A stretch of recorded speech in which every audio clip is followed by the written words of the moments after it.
I think he can hear you, Ray. Don't move. It won't hurt you.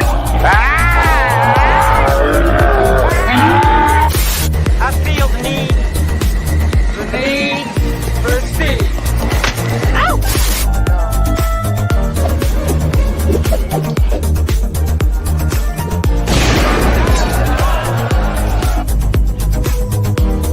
So together we're the Three Amigos. Right here. Stop. Batman, what happened? Are you okay? He's slimy. Is it getting hot in here? Is it just me?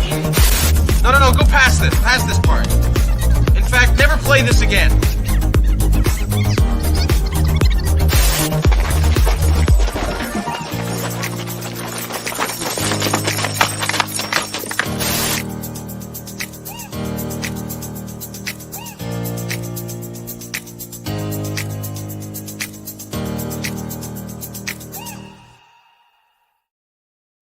Hey everyone, and welcome to After the Weekend. I am JT Gunn, and we have Beard of Liberty here as well. How are you? Doing pretty good, and it never gets old to me, that intro, especially the part where I am Martin Short in Three Amigos, because before you guys even knew it, apparently I am the shortest of the three of us. Yeah, Very it is very appropriate. And Rick is the tallest, so I guess that makes sense. Speaking of Rick, before we kind of kick off everything, by the way, he's doing pretty good. He had he's getting some checkups and scans, so if you are a brain person or if you just want to send out some positive vibes, please do for him. He's just going through some health stuff, and hopefully he gets to find out what's all going on, and he can get the right plan to get stuff taken care of. But he is doing pretty well. He's just kind of tired and sick of doctors. Yeah. I mean, every step forward gets him closer to finalizing things and getting back to normal. So yeah, we need to give him some good vibes. I want all of them to do it right, but hopefully quickly as well, just so he can get back to regular life. Yeah. Aaron here said good vibes are too for sure. Yes, please send him some stuff.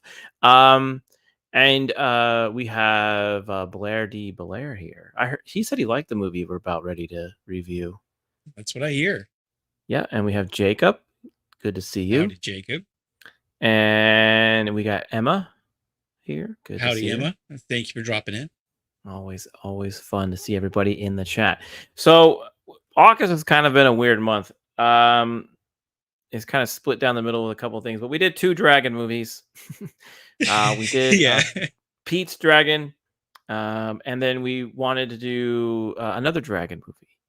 Mm-hmm. But for some reason, we couldn't figure out how to watch Dragonheart, and I didn't want to pay $5 for a movie that's been out for 30 years. So I went to a free movie that's been out for 40 years, and that's we're gonna review Dragonslayer, which is slightly a comparison to the Dragonheart.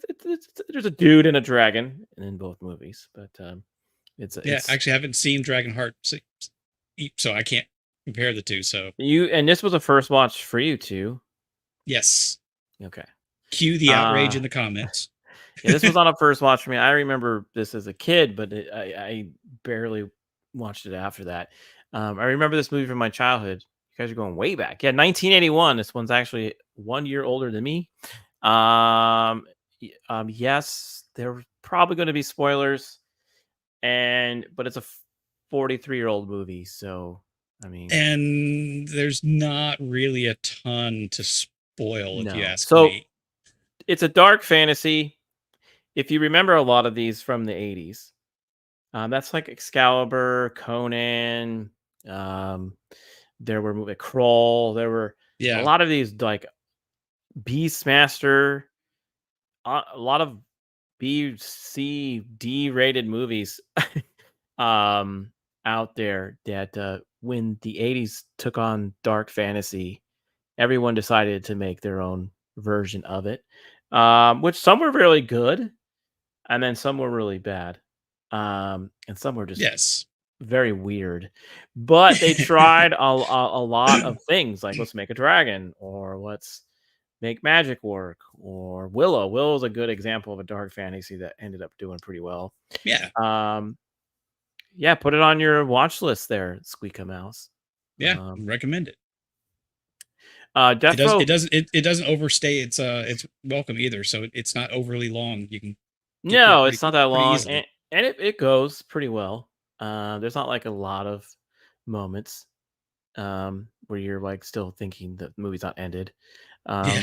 Great movie. Hey, bro, good to see you. Great movie. I do have this on. Yeah, I figured you had this on VHS. Oh, can I rent Dragonheart from you? Can you mail it to me like Netflix?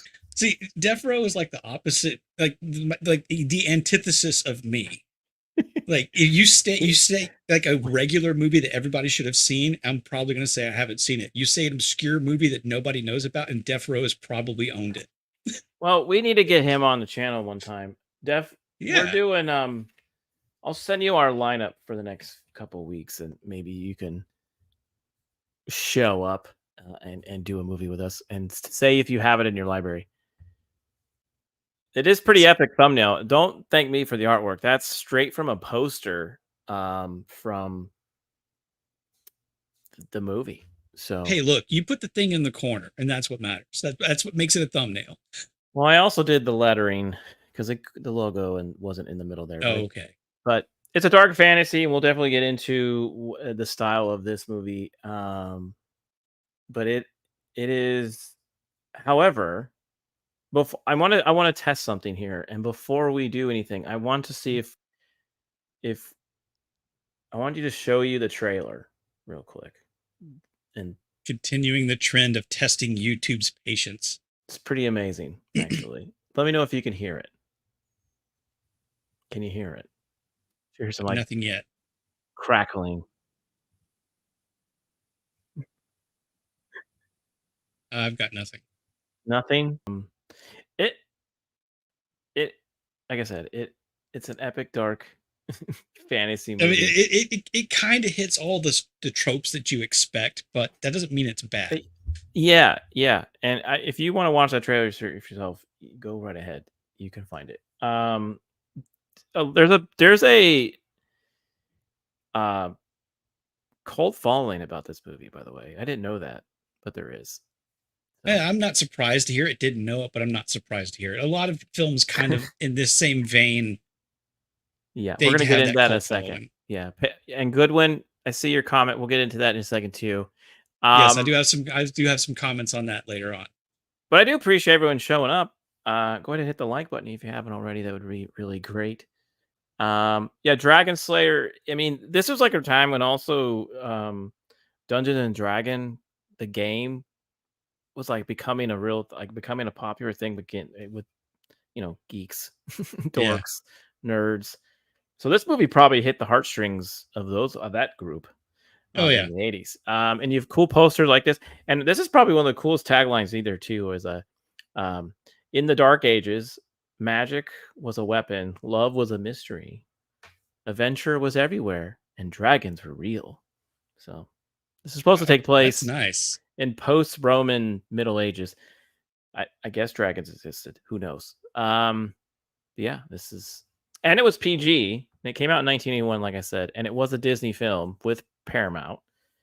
Some say it was one of Disney's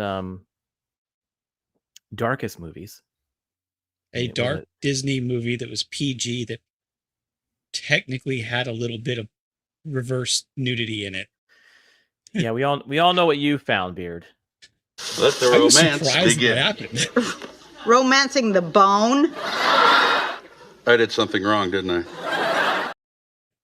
Like, I wasn't expecting it. Like, I was going into this. I'm like, okay, we did our R-rated stuff with like Deadpool and things, and I did the Abyss, and there was some stuff in there that I was not expecting. But we're going back to the old movies now. They're totally family friendly. Yeah, and that came up on my screen, and I was like, oh crap. Yeah, side boob. Yeah. Hey, any boob is good boob, even side boob. I'm sorry, back to the family friendly. Back to yeah, it was a PG movie. PG-13 really didn't exist didn't exist in 1981. Black Hole was the first Disney PG movie. Yeah, I don't guess I realized that was a Disney movie whenever we covered that on Roman's channel. Yeah, that's a good one too. That's another dark sci-fi. It's weird, but it's good. Yeah. Yeah. But yeah, Anyway. Dragonslayer, epic posters, epic everything. This would get everybody pumped up, I would assume. I mean, this is art that you would want to put on the side of your van back in the day. This is definitely van art. Yes, you are absolutely 100% correct on that. It's van art. Yeah. Let's see here. Beard be like, now that R2 is on his deathbed, it's Titty Tim. Oh, Titty Time. I thought it said Titty Tim. I was like, I don't know. Okay. All righty. Yeah, this was a Walt Disney home video. That's what the movie looks like covered in Spanish, by the way. El Dragón del Lago de Firo, I think is what it says. Fuego? Fuego. Might be Fuego. for fire. Maybe Fuego. I don't know. It's hard to read with the font, but that's the Spanish version. Dragon of the Lake of Fire. That's what that means. Oh, do you speak Spanish now? I took a couple of classes in high school and I failed, but you live in Texas, you pick up certain words over time. Yeah, El Dragon of the Lake of Fire. Yeah, I'm pretty certain that's what that is. Yeah. All right. Lake of Fire Dragon. But there's VHS. You don't know what a dragon and Lake of Fire is in every single language? I thought that was just kind of normal. No. I'm sorry. I'm just being a white case Disney VHS of the first releases that were mainly mail order only. Yep. Oh. Yep. Okay. Yep. Yeah, definitely fire. Yeah, Dragonslayer VHS there, 110 minutes. I mean, that's cool, right?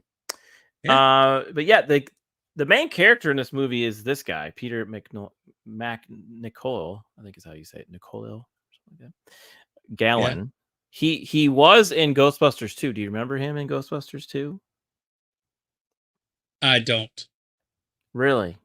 Have you seen Ghostbusters 2? I have seen Ghostbusters 2. Okay. And you don't know this guy? Oh, wait. It's been a long time. Look at the baby. Like the guy, he steals the baby for the guy in the picture. Really? You don't know? I'm sorry. It's been so long since I've actually seen that movie. I have seen it, but it's been a long time. Guys. Aaron's got me covered. He's Vigo. Yeah. I mean, seriously? Really? I don't know things. You don't know things. Well, look, I said in a different chat earlier today, I've gotten ahead in life by being basically a know-nothing dummy. Yeah, he's not Vigo. He's Vigo's assistant. That's who he is. He's the guy that gets like covered in the pink slime at the end and tells everybody that he loves them. Yeah. I mean, I actually forgot that was him. Or that I did not even know it was him. But I was like, oh, that's him.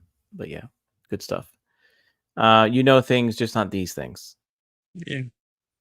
Roman fought dragons breadsticks. He probably did. But this is the basically this, as you saw in the trailer. Whatever. I'm not going into that. We're not reading that. He tries to derail the show even when he's not on camera. You're supposed to be resting, by the way. So Gallon is this apprentice of a wizard. And he really doesn't know magic to a point. He's like studying magic. But he's not as like this all-powerful wizard. And we'll get into the plot of this whole thing, but he is the main character of this movie. He's the one that eventually fights the dragon as well. His character was pretty funny. I thought he was pretty good because he's also trying to like fool the kingdom that he knows magic. Yeah, he's kind of a con man, if we're honest. Well, aren't all magicians con men? Well, not back when magic was real, before it faded from reality with the dragons. Okay. Well, yeah, I just never thought. I mean, being back in the Middle Just Ages, everything they do is magic. yeah. Well, and then you have kind of like the slash like love interest here, Caitlin Clark, Valrena, I think is how you said it, Valrena, Valerian, I think. Valerian, yeah. It was just funny because Valerian, that's right, that's how you say it.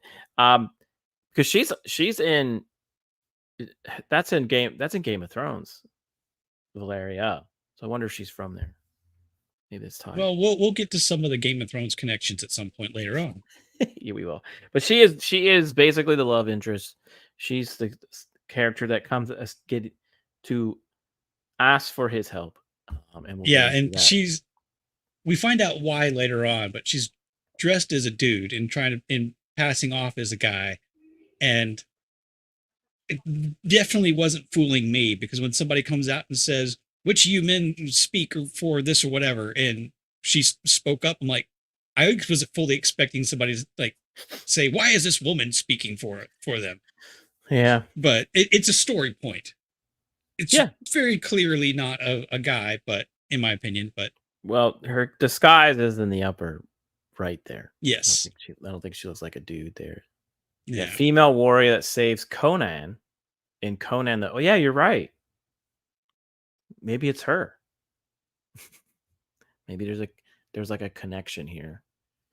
It probably is, because this time period, so many of these things were influenced by other like dark fantasy things that had come before them, that they would often put in kind of Easter eggs and connections to the previous works they had been inspired by.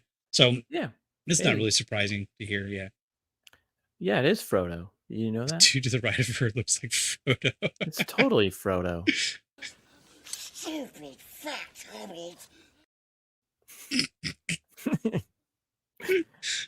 The other main character, obviously, is the main wizard, and this is Ralph Richardson Ehrlich. And I think he actually passed away like a year after this movie came out. Really? Let me double check that. Yes, he died in 1983. So this movie came out in 81. 81, yeah. Mm-hmm. I liked him as Ulrich. I liked him as that character. Yeah, he was the main wizard, and one of the few wizards in the world at the time. And there were little character traits that I thought were really nice, like whenever, because he's apparently famously known for not seeing anybody when they come to like get his help. Mm-hmm. He's just isolated away. But when he finally agrees to meet these people, and he like puts himself dresses himself in this fancy getup to try to look mysterious, when most of the time he just looks like a normal dude. And then Galen hands him a staff. And he goes, "No, they'll think me infirm." I was like, "That's a nice little touch." Mm-hmm. It's like, you don't want to look weak. No, yeah, and there's this, and he's kind of weird. Yeah. In a way. So yeah, he was a good character. He played well. Yeah. But then there were these other three characters. The king, Peter Eyre, John Hallam. I think it's Hallam. I don't know. I forgot to look him up because he looks familiar to me. He's Tyrion. He's like the sheriff of Nottingham type of character. And then you have Chloe Salaman. She's the princess. All good characters, all fun. They all have their own little. I mean, we are hitting a lot of the tropes here that you would kind of expect for some of the fantasy stuff, but some of those don't necessarily pan out the way that you might think that they would. Right, and that's why we wanted to show the characters first, because you have the knight, the savior, in Galen, and then you have the wizard, you have the love interest, and then you have a king, and then you have the dude that does his bidding. His evil dues, and then and I like that you mentioned that this is supposed to take place in like post-Roman England, which I wouldn't really have thought, but since you have said that, I can see still some like Roman style like fashion carryovers and how the king looks. So that and I think there's a river that they mentioned. It's an actual river in either the UK. So starts with a U. But anyways, so basically, yes, the story starts out with this girl, or disguised as a man, with a bunch of other dudes. They are walking for miles, out days, weeks probably, to. Oh yeah, really? I didn't know that. Yeah. Sorry, I didn't mean to completely distract you. It's okay. We need to watch Bandits again. Yeah, we should probably watch that movie. Time Bandits is kind of fun. But they're looking for someone to help them because right now their king is just literally trying to please a dragon. And by him pleasing the dragon, he's sending them young virgin women to get eaten alive twice a year, I believe she says. I thought they must have been doing this for a long time. I don't know. Yeah, just feeding people to the dragon, at least as long as Valerian has been alive. Yeah, because when they show his cave, the cave, there's like a who knows how many people they've eaten, but it's like a mountain of bones and stuff. Yeah, but yeah, virgins. So, and they do kind of like a Hunger Games style where everyone like shows up, and then they do like a lottery where they pull like a name. You saw that in the trailer where they pull out a name, right? And they're like, hey, yeah. But every female is supposed to submit their name to it at some point. And I mean, when they become of age, yeah. When they become of age, and they send them off, and they do show us. We'll show here in a second. But they do show what happens, but they kind of like they're just killing off all these. Once if you ran out of women, what would happen? Yeah, what if the birth rate dropped? You'd just be screwed over. So what you find out is also that certain people are not being entered into this lottery, like rich people. Yes. Yeah. You find out. Boy, I'm glad that is totally fantasy and nothing like that ever happens in real life. True. But anyways, these group of people, they show up and they're like, hey, we need a wizard that has fought in dragons, a Dragonslayer, done this before. And Erlic's like, I can't find a dragon. Are you serious? Like, I'm not this guy and that guy. He's like, he just starts naming off a bunch of wizards that are all dead, by the way. Apparently, he's the only wizard left. He says he can't really do it. But then then this Tyrion guy shows up. Apparently, he didn't want them coming. He likes murdering virgins, I guess. I don't know. He was trying to stop this. But he shows up, and I can't for the life of me understand the test that they did. Because the wizard Erlic's like, hey, I'm gonna have you do a test to see if I can survive, and then I'll go hunt your dragon, or if I hunt the dragon, if I pass your test and I'm allowed to hunt the dragon, if not, then I'm dead, and then the dragon stays or something. I think that's how the rules are supposed to go. It wasn't very clear to me. Yeah, it's not made super clear. No. I kind of get the feeling like Tyrion was more kind of just like he was like the local hero and didn't want anybody like being more hero than him. And so he's like, you have to prove to me that you're man enough to do this, because not even I can do it. Right. And so that's when they have the test, and that is a bold test to just like, here's a dagger, stab me, plunge it into my chest. And if I live, and everybody in the crowd's literally like, but what? But we had a little bit of foreshadowing too, because whenever Galen went to go get him, he was kind of in a trance because he had just basically foresaw his own death. Yes. Like he basically did the Doctor Strange thing, like the one chance in however million. So he's like, this has to play out the way it has to play out. Right, and he probably saw that Galen was going to do what he does. Well, yeah, I mean, because he had to put some sort of enchantment on the doors, because whenever this test is happening, he sends Galen to go get the knife. He tosses it down, but before he can leave, all the doors and the shutters and like on the windows and everything shut to keep him in that room. I think probably because he knew that Galen would kind of fly off the handle and want to fight and get himself hurt, but he needs to survive because, like I said, he's seen the future and these certain things need to happen. Right. Well, spoiler for Squeaka. Yes, he does die. we think he dies, but he does die. And the crew that came to get their help is kind of bummed out. They're just like, okay, we're out. Yeah. we're done. This is it. We're not gonna this sucks. But yeah. So they move on. But then they do show kind of what's going on. They kind of do like a meanwhile thing, and they do actually show a hint of the dragon. Yeah. They do show the ceremony of the offering. A hint of the dragon. That's my favorite cologne scent. Is it? Hint of dragon. Yeah. Yeah. Okay. Yeah. Really gets the ladies. I'm sure it HBO kills can them make every something. time. But sorry. Go ahead. So, wow. It's been a day. You're probably going to end up kicking me off the show before you get to the end.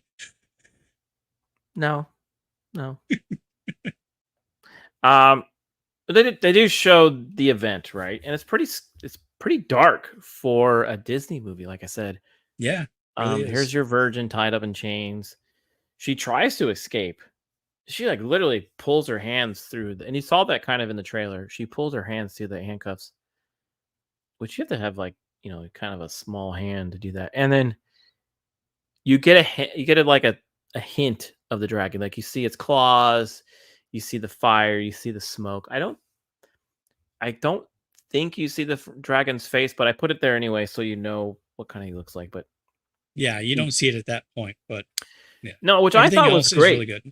Yeah. Remember when we've done movies before? We're like, wow, they would just like jump the gun on showing the dark secret. And I thought this was great. It kind of put more of a mystery to the dragon. Like, what the heck is this thing going to look like? Right. Most people know what dragons look like, but this might look a little different.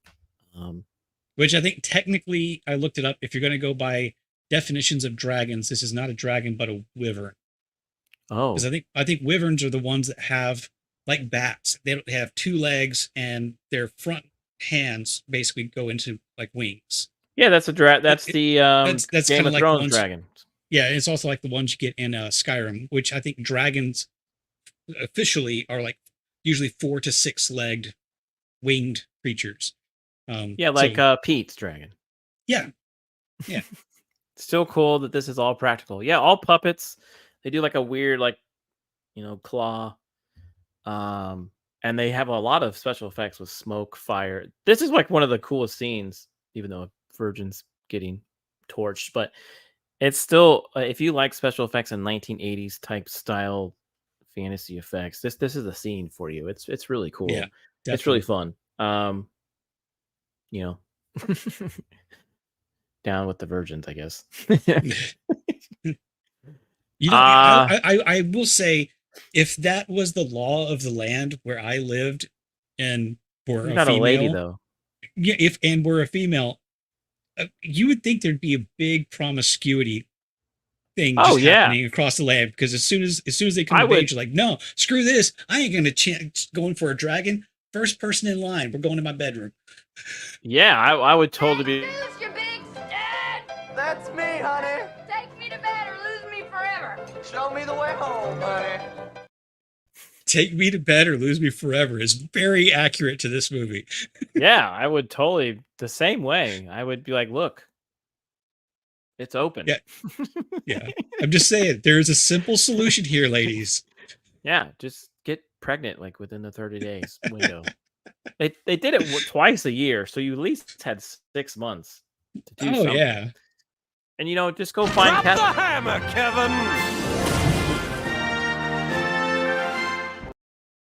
I definitely got the feeling later on in the movie when Valerian is talking to Galen and mentions that she's still up for the lottery because she's a virgin, and like they get the slow pan out. Like, it's like, oh, he's gonna fix that problem for her right now, isn't he? Yeah. Sorry, I'm jumping ahead, but yeah, that just stuck out to me. It's like, oh, there's an easy fix here. Well, ladies, if you ever get in trouble, okay.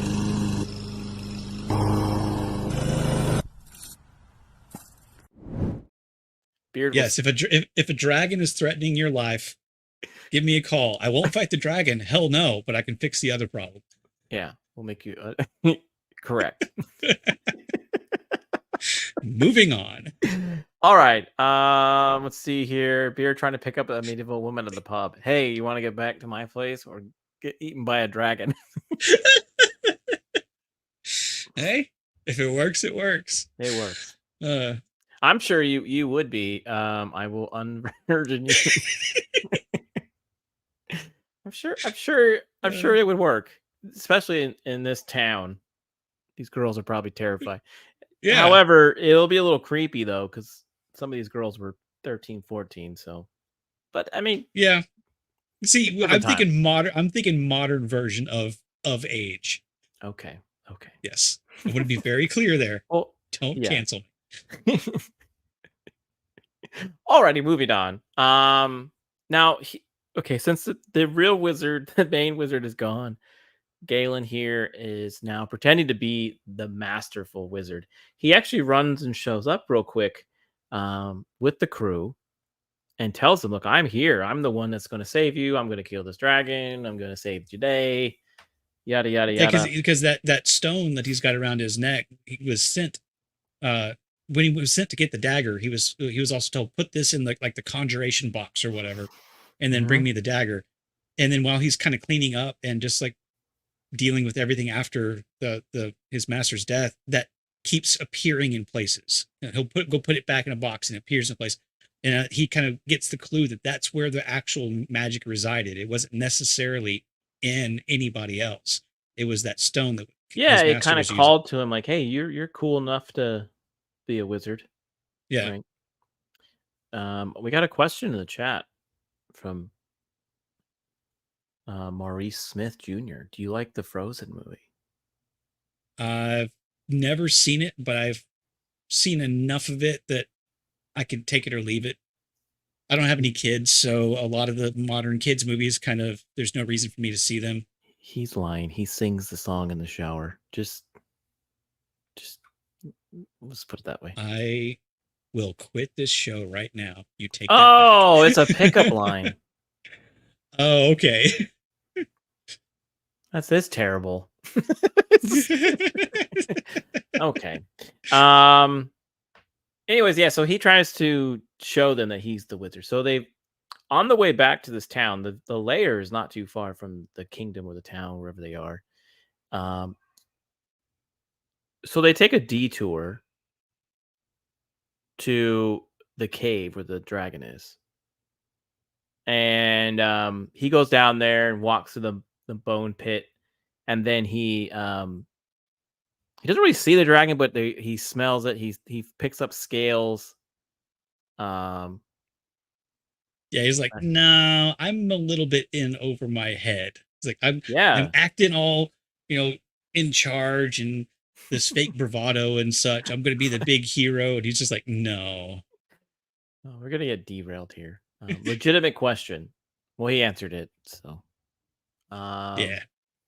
So, yeah, he kind of like walks out, but he still does some magic. He closes the dragon within the cave, so the dragon can't escape. That kind of buys him. Also, accidentally causing a massive landslide that nearly kills everybody. And so that's where we're seeing that he can do magic, but he still has no grip on how to control it. Yeah, and he pisses the dragon off. Yeah, but it buys him time, right? So, because they can't do anything with the dragon, and the dragon's like stuck, so it buys him time. All right, so we're gonna do in the theaters next. We're gonna show what movies were in the theaters during in 1981. So here we go. Shut your drums and stop kicking the seats! We're trying to watch the movie! So in the theaters, again, this came out on June 26, 1981. And this is kind of giving you a hint to the budget because I am showing the number, but try not to look at it. But Superman 2 was in its second week. All right. And there's a reason. So that movie was already number one. You weren't going to beat Superman 2 because Superman 1 was really good. And this Superman 2 was like a continuation of that movie. And then you have Cannonball Run, Raiders of the Lost Ark. Strike. One of these days, I'm going to get you guys to cover Cannonball Run. It's a dumb movie, but I love it. Okay. The Great Muppet Caper. Clash of the Titans. That's another fantasy epic. Yeah. You got Stripes in there as well. But there's no way that this movie was going to beat. Look at the Raiders of the Lost Ark and Superman 2. So many other things had star power behind them. Like, I don't really know how popular any of the actors that were in this film were at the time, but you're not going to go up against Harrison Ford and Christopher Reeve and have a chance. And this is back in the day when star power mattered. That could make or break your movie, is the name attached to it, the person you cast.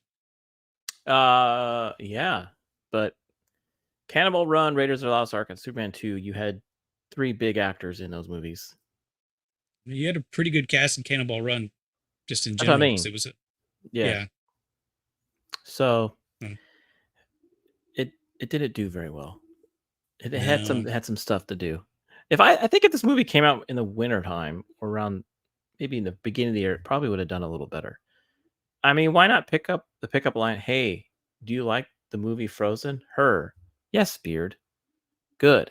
Because I can take you into the unknown or get you eaten by a dragon. Oh my God. What have we started? I don't know, but Hey, Goose, you big stud! That's me, honey. I mean, all you have to do is take your sidekick in, and I think you would get all the link.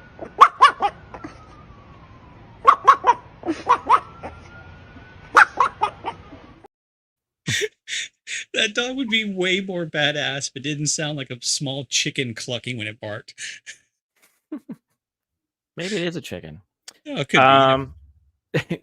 So he's in the kingdom now. He's kind of met the king. He's kind of getting the lay of the land, right? He's checking things out. The daughter or the girl, was I guess is a boy that we find out is a girl.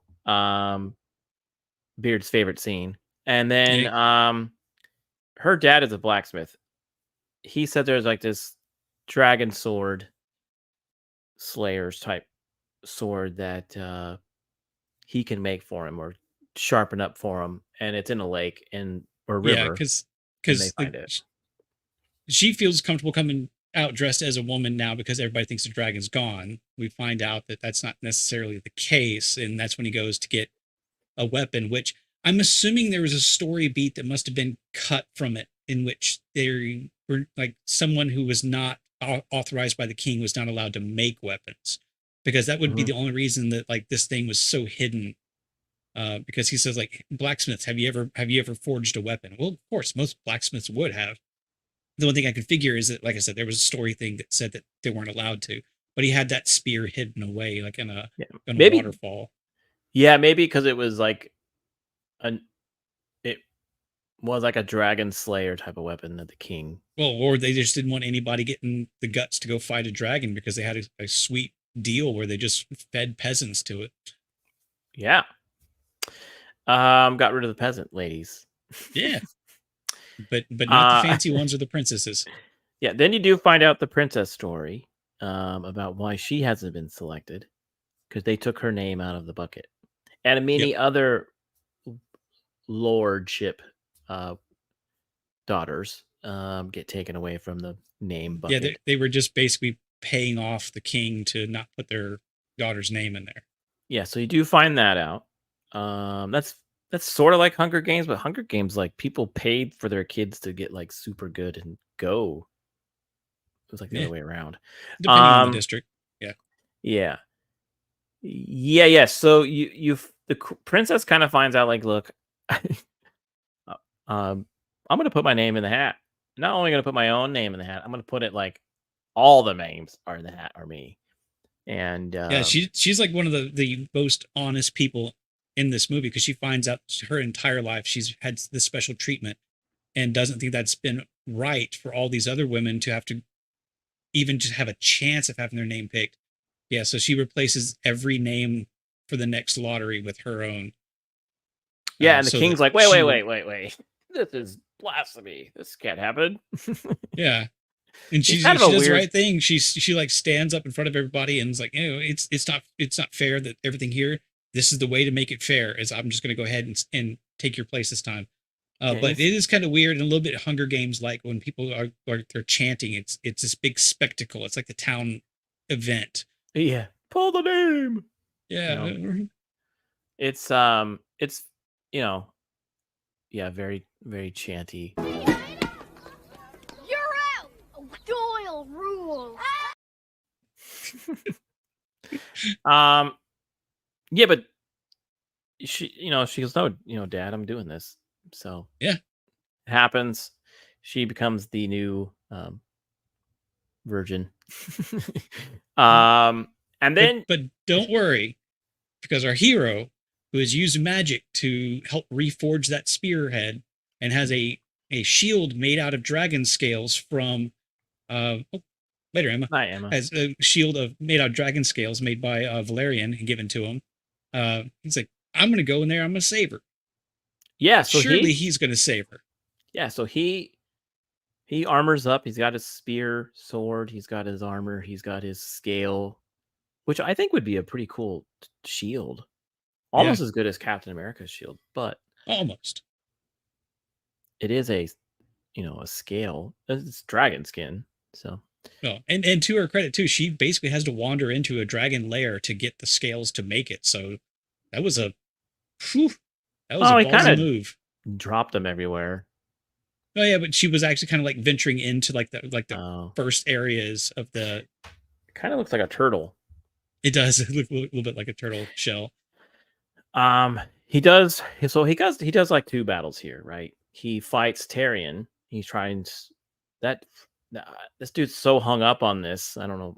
You would think he'd be like, "Hey, I'll join you," but no, he's just so hung up on murdering virgins. I don't understand that character, but I guess he's thrown in there to be kind of like the sheriff guy. And then he does fight the dragon somewhat successfully. Yeah. He's not great at it, but he does wound it a little bit. But you get this now in this scene, you do get to see the full version of this dragon. You get to see the effects of the dragon. You see the scales, the horns, the fire, the flight of the dragon, the wings. You see the whole thing. And this is what I was going to start. That's what I wanted to talk about with Jay's comment here. Let's see here. Pay attention to the dragon's wings during flight. They have motion blur due to them actually moving them during the shot. Well, yeah, it's really cool. I would think at this time in the 80s or beginning of the 80s, late 70s, this is quite the feat. I don't know. What do you think? Stay tuned for the facts for more information on that. Oh, wow. Speaking of dragons.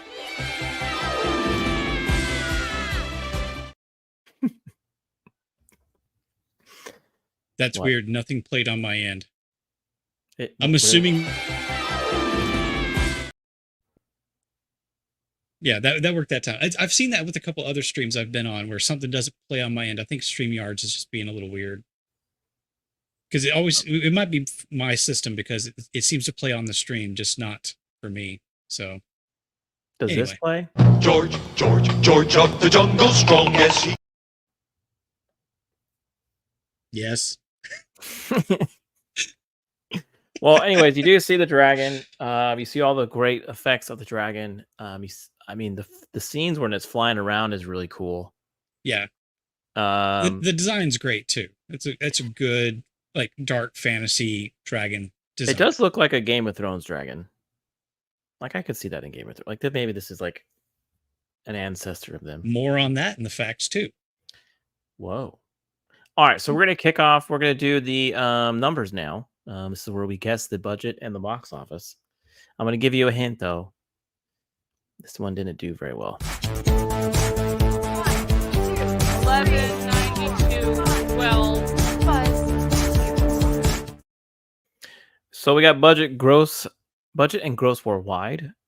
I have to do worldwide because, like I said, my hint was it didn't do very well. Again, this came out in 1981. And as you saw when it came out, it went against Superman 2 and Raiders of the Lost Ark. It had to have had a big budget for the time. I just don't know if I know it was considered a large budget for that time. Yeah. Most people don't remember until they see the dragon. There's another cool poster. I mean, they had a lot of cool poster art. Again, but it looks like something I would want to put on my van. If I had a van. You should get a van. Now, this is when you all want to comment in the chat, or if you're watching after it's been live, comment below what you think the budget was for this movie in 1981, and what do you think it made worldwide. Again, this movie was about 2 hours long. No big stars, really. A lot of special effects. It was a Walt Disney movie and a Paramount Pictures movie. And it was filmed in Scotland, UK, and Highland.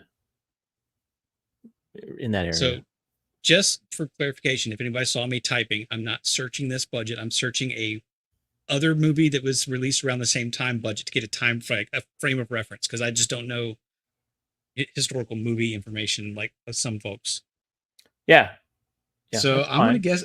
I was, even before I looked that up, I was guessing this is probably going to be around $50 million for the budget. Okay. Maybe more. It might be even as high as like 70 million. If you remember a certain other movie we reviewed with a dragon, it's kind of close to that. I don't remember those numbers. It was last week. I don't remember what I said 5 minutes ago, man. Don't ask me what I said last week. I mean, just knowing some of the effects techniques that went into this, that had to have ballooned the budget pretty high. I don't think they would have had so much budget wrapped up in actors like some of the other ones. There was big names. Remember 81. No big actors. So what you're saying, it's less than 50. Maybe. I'm gonna stay with 50. I'm not gonna second guess myself. But just when I think you've said the stupidest thing ever, you keep talking. I have to think that it was probably like 8 to 10 million. Like, I think it did like a quarter of its budget, maybe like less. Okay. Anybody else in the chat want to guess on this one? Yes, please guess. Make me feel better about my bad takes on this Make stuff. you feel better about your bed? What? Bad takes. Oh, okay. Jeez. Okay, so according to Wiki, well, you're not supposed to look up on Wiki. You just went and searched it. Oh, that's You're not supposed to look on Wiki. $1, Bob. Okay, yeah, that's 17 million. Okay, R2. Defro, you next time you do that, you're gonna get muted. You're not supposed to look on Wiki. If you hadn't highlighted it, I could. Move this man!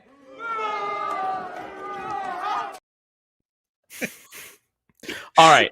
So yes, Defro guessed it. The budget was 18 million. However, gross worldwide 14 million. Okay. Now, opening weekend, it barely made 3 million, like 2.5, probably about 2.5 million over the weekend. Wow. This movie probably made most of its money after the fact in VHSs. Oh yeah, certainly. And on TV and stuff. But yeah, 18 million for 18 barely million, made it. And considering some of the special effects that they had to use in the like multi-layer compositing that they were having to do on film the hard way, they did pretty good with 18 million. Very rough. Moments of film, $4 million. This is, some say, I think, and I think there was an article on IMDb that says that this is one of Disney's worst profit loss movies of all time, which is weird. Wow. Because there's a lot of bad ones out there lately. I mean, it's got to be up there with Black Cauldron, because I know that was a failure, and this plus a Black Cauldron probably just killed any of Disney's incentive to do dark fantasy ever again. Yeah, this was not. People liked the movie, but for some reason, no one went to see the movie. So I think I probably have an idea of why, because I think I probably feel the same way about this film as a lot of people back in the day when it was new. Just not being blown away by it, but absolutely not hating it. But like I told you before we went live, I may just need to revisit this again, because I do know that some people, like Blair said beforehand, that he really, really liked this. Yeah, the worst movie of all time, according to Wiki, was the 13th Warrior. Oh. Huh. That lost a lot of money. This movie's, I don't see it even on the list. Oh, no, this is not by numbers. I'm sorry. This is alphabetical. Give me a second here. We're researching live, folks. Yeah, that's what happens when you have Google. It looks like it was Battlefield Earth, actually. Oh, yeah. Oh, I like some janky, stupid sci-fi movies, but that one, oh, yeah, it might be Battlefield Earth. We would know, but look it up. It might be fun. But yeah, this movie didn't do very good. Hey, you know, some people probably think it's weird of all the movies I haven't seen, but I have seen Battlefield Earth. Yeah, and I kind of want to watch it again, like start a watch party. Just everybody. Yeah, according to that list, the 13th Warrior lost like $30 million. Oof. All right, moving on. When we wrap up this movie, guess who's back? Slim Shady. Yeah, Yearlick comes back. He's kind of like this Gandalf the White guy here. Well, and also going back to what I said,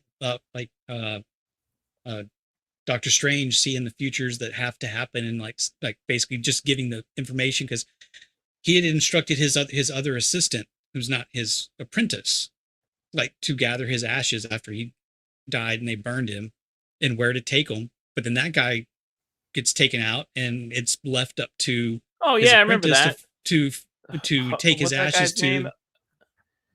I can't remember. Hodge. Yeah, he gets shot by an arrow from Tyrion. What's up with that's that guy? That's one of those first like visions that Galen gets, that like similar to how his master did, seeing his own death. But yeah, he basically orchestrates him coming back very briefly, basically to say, I'm gonna have to go again, and you're going to have to do this thing to make it happen, but I'm not going to tell you when. You'll just know. Yeah, and he does. He throws it in this lake. Green fire happens, and then Yearlick the White comes back. And he finishes off. He helps finish off the dragon. Yes. By the way, what happens to the princess, Beard? Oh, yeah. Remember how I said that certainly he would save the princess because that's the fantasy trope? No, he walks in and she's getting eaten by baby dragons. Yeah, there are baby dragons in this movie. I forgot. Yes, there are baby dragons, and they are eating.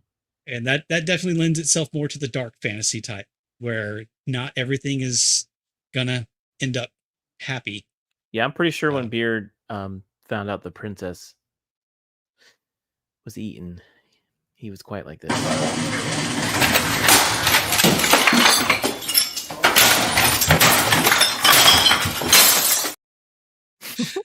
No, it was more like, holy crap, a Disney movie just showed some lady's leg getting gnawed in half. Yeah. And you know, those little baby dragons, they kind of look like hot dogs. Hot dogs. Okay. You know what they make those things out of, huh, Chet? You know? Lips and assholes.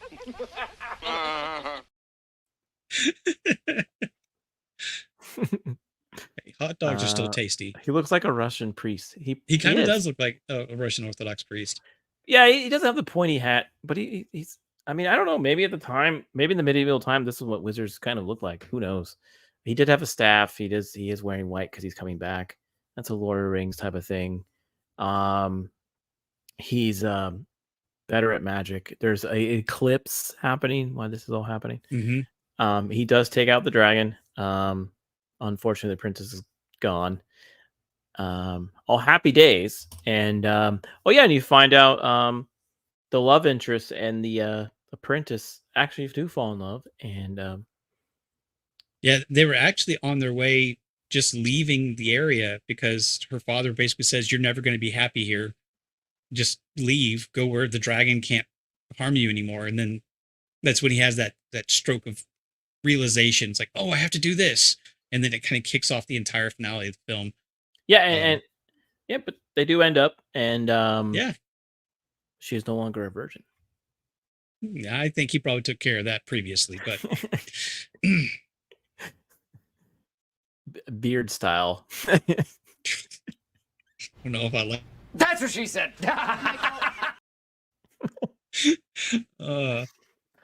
All right, before we wrap it up here, and we do our final thoughts, why don't you run down some cool, fun facts for us? Why don't you do that? All right. That's the fact, Jack. That's the fact, Jack. Go ahead. All right. Here's what I got here. The dragon is named Vermithrax pejorative, which apparently roughly translates as, quote, the worm of Thrace, which makes things worse. Which is a very descriptive, very specific name. Sounds much better. I know people who should be named that. You know people who should be named Vermithrax pejorative. Yeah, one of them's running for president. So, yeah. And going back to what Jay was saying earlier about some of the motion blur and the stop motion, is this was the first movie, at least in the sources I looked at, the first movie to use go motion, a variant of stop motion animation in which parts of the model, such as the dragon, were actually mechanized and movement was programmed by computers so it could be reshot over and over again and get the same movement. Mm-hmm. During shooting, the computer moves the model while the camera is shooting, resulting in motion blur, which makes the animation more convincing. Right. And so that's why a lot of that still looks fantastic with the dragon flying through the sky. Mm-hmm. Yeah, when you watch this movie, you can totally tell that this is from the 80s. They did do we'll get into it, but they have done a lot of remasters of this movie, and not. I mean, most of the compositing still holds up. Some of it is still very 80s and very noticeable and janky. This movie to me is a bunch of just highs and lows mixed together. But anyway, kind of on what Aaron, you know what your high is. Podcast. What is it? The water scene. All right.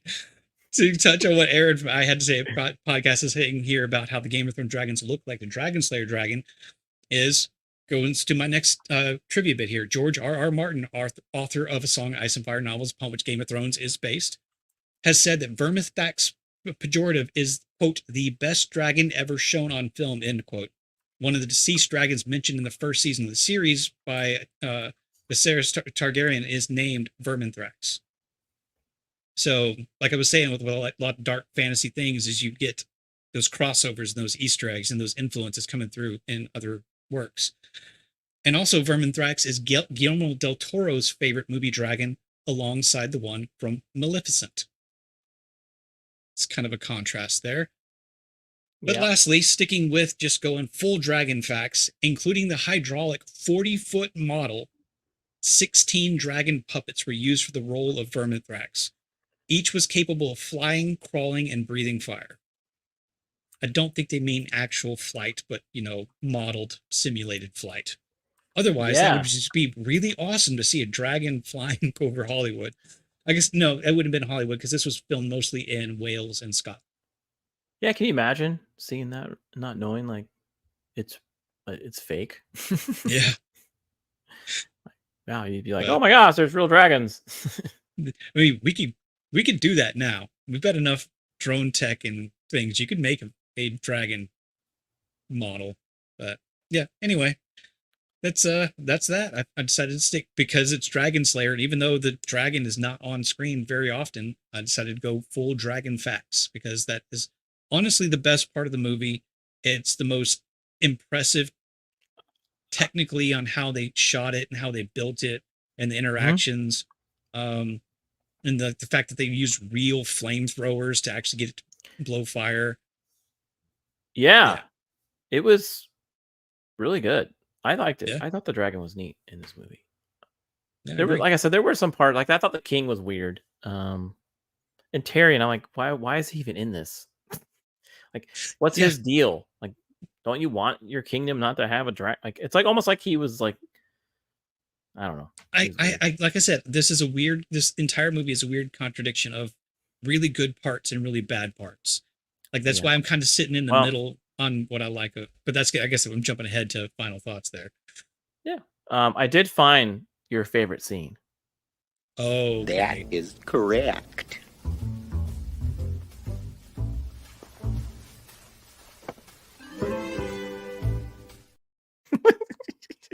Look, I like what I like. I'm not ashamed. Oh. Okay.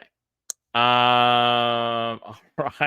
So we're gonna do final thoughts, and we're gonna do that on criticlist.com. Again, on Criticlist, you review movies. And you are the critic. There are no critics on this website, and except for regular day people like us.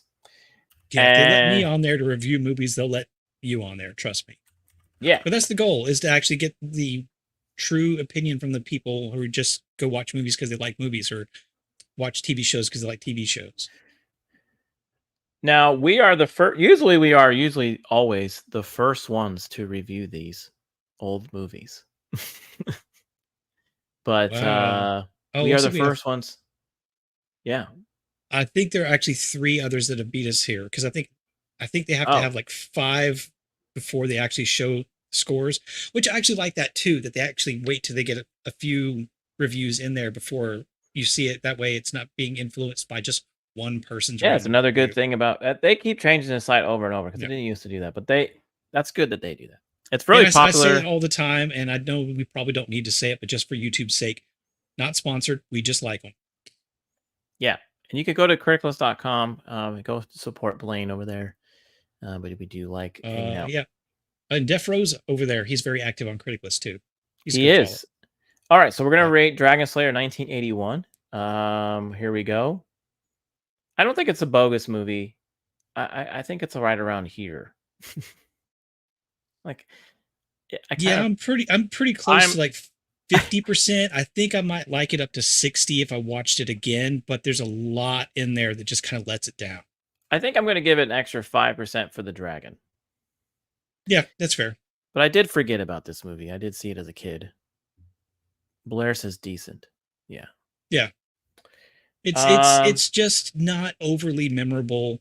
There's not a huge amount of setup for the plot. The plot just starts. Yeah. I mean, it's like the complete antithesis of plot where they explain everything to you instead of letting you experience it. In this, they just don't really explain anything, but they also don't fill in the gaps quite as much as I would like. Yeah. To understand the characters. If you just want like a fun evening watching dragons and dark fantasy, this is a good one. This will be on your list. I mean, it's definitely not a not watch. I don't want people to get that opinion. I don't think there's a lot of graphic language because it's PG. I don't think there is any language. There is some violence. People get burned alive. Princess gets her foot eaten off. Yep. So there is some violence in there. I'm gonna actually go about. But I mean, it's not. They don't really focus in on it, and it definitely doesn't cross the line into like horror gore fest. Well, it has to be done. Yeah. There is nudity. Beard knows this. There's a couple of butts, equal opportunity butts, and some side boob. Yeah, butts and side boob. It's brief though. Just don't ask how many times I rewound that section of the film. You could probably show this to like a 13-year-old. I think for the most part it is, because the violence and that brief one scene that they could have really gotten away with not having and have it revealed that Larry was actually a woman a different way. It's very brief, and it's honestly nothing that you wouldn't see like back in the day when the scandal was NYPD Blue, where you'd see somebody's butt on network TV. Yeah. So it's fine. What is the utilitarian? Yeah. Oh. See, him and a lot of the other things that just don't seem to make sense, where they don't fill in character information, makes me think that there was a lot cut from this movie. That there was probably like a 3-hour story that they just weren't allowed to put in there, and they just butchered it in the edit. Yeah, most likely. All right, there's our submission. So Dragonslayer. First line, what is the deal with Tyrion? I'm sure we're very well liked over there at Criticless with our very quick reviews. All right, there you go. We did a decent. Now, this movie, like I said earlier, they have done a 4K Ultra AD version, HD version. I wonder how that looks, because what I watched was, I think, the original. It'd be interesting to see what this movie looks like cleaned up. What I watched definitely wasn't 4K, but I think it probably was one of the remastered versions, because a lot of it looked a lot crisper than I expected, which is why some of the effects shocked me that they still looked so good, but also the reason why when they didn't look good, you really noticed it. Right. And there was a comic book that was available, a comic book series. This came after the movie, so it kind of it told the story. Maybe it kind of filled those plot holes. So maybe if you read the comic book and then went to go see the movie, more of it would make sense. But there is a comic book about it. Marvel illustrated it, by the way. Looks pretty cool there, right? So is a Disney film and a Marvel comic? Oh, we've come full circle. We've come full circle. You are absolutely correct. So that is Dragonslayer. If you're looking for kind of if you're like, look, I've seen Kroll, I've seen Willow 100 times, and I'm just looking for some dark fantasy from the 80s, check this movie out. You'll like it. I think you'll like it. It's a good popcorn movie just to put on. This sounds like I'm really ragging on it, but it's one of those you don't have to really pay attention to it, because you're not going to miss huge plot points. Kind of like this show. Well, yeah. Well, sometimes that's what you want out of a movie. Sometimes I don't want to have to sit there for 2 hours and give like my full focused attention on something. Sometimes I just want to relax and put on something that if I walk away and go to the bathroom, I'm not going to feel like I've missed anything if I forget to pause it. And that's kind of what you get with here. You want to watch something you could just complain about.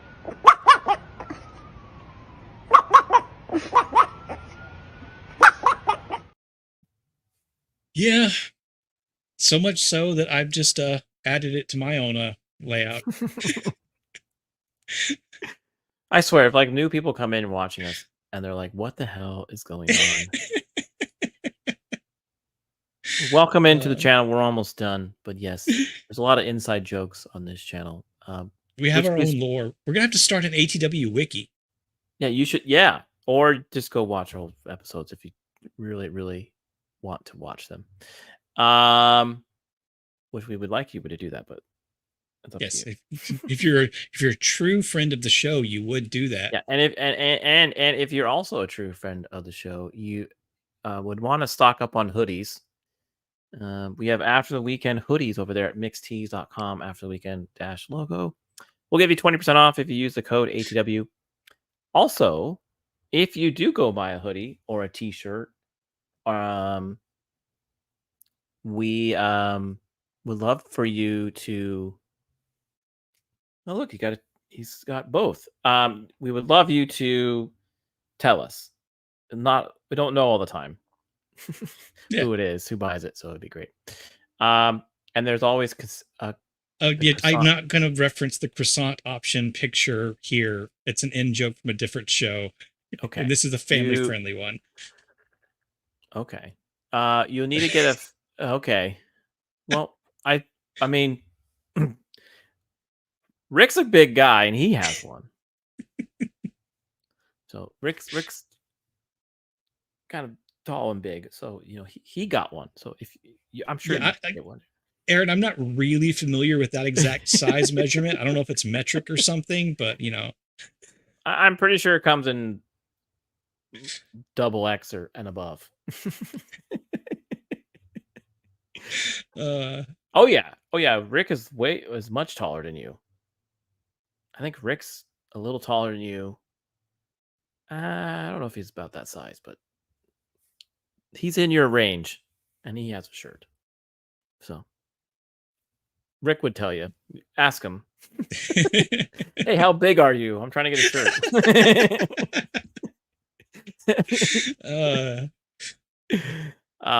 Anyways, that's great. I hope you find one. And if you don't, you can go bug Brian from the podcast. They're big dudes too, so it's their show. It's their not show. It's their store. So, and I will say this: I've mentioned it once or twice before, and nobody's going to get it unless they actually click that link and go to the store. There we go. Yeah, the guys, they're most site when you look at like you're shopping for clothes online, they have a sizing chart. The sizing chart that they have is a big dude wearing every single size of shirt and a picture of a super skinny dude wearing every single size of shirt. It's my favorite like sizing chart I've ever seen. It's hilarious. At least it used to be there. I'm gonna look like a real idiot if it's still not there, but they've got some good humor over there too. So they do things like that. Yeah, go check them out. You can also there's other stuff over there like I said, my shirt's over there too, but we'll give you 20% off there. The shirt, here, I'm going to look it up the size. Everybody's talking about the sizes. Let's see. So in the men's... And since we are sticking on this, the sizing is actually pretty accurate too, because sometimes you'll get a large that's real big one size. It's a little more expensive, but it goes all the way up to 5X. L. So I think you're good. Now you've got no excuse, Aaron. Better see a picture of one of those shirts soon. Yeah, and I think there's not a hat on After the Weekend on the Mixed Teeth. I think we might still have a Teespring store where you can get a hat, but not. You can check our links in the description. It will tell you. I appreciate that. That's awesome though. If you do get one. Anyways, Dragonslayer. Okay, first got to wait for payday. Okay. Yeah, I understand that. We're not telling you to buy one. Do it when you can. Don't pay your rent to get a shirt. Anyways, Dragonslayer, fun movie. Not a whole lot of thought to it. It does have the guy from Ghostbusters 2. Decent on Critical, slightly rated. I do recommend it. And this is one of those movies you would secretly try to find in Blockbuster. So, all right, everyone, I'm gonna end it there. And Beard, did you want to say anything before we head out? I should have thought ahead about this, but no, I have nothing. Just if you have to fight a dragon, make sure you got a badass spear. Awesome. All right, everyone. You have a good night. We will see you next. We're taking Monday off. Labor Day. We'll see. That's right. Yeah. A few Mondays from now. All right. See everyone. Bye.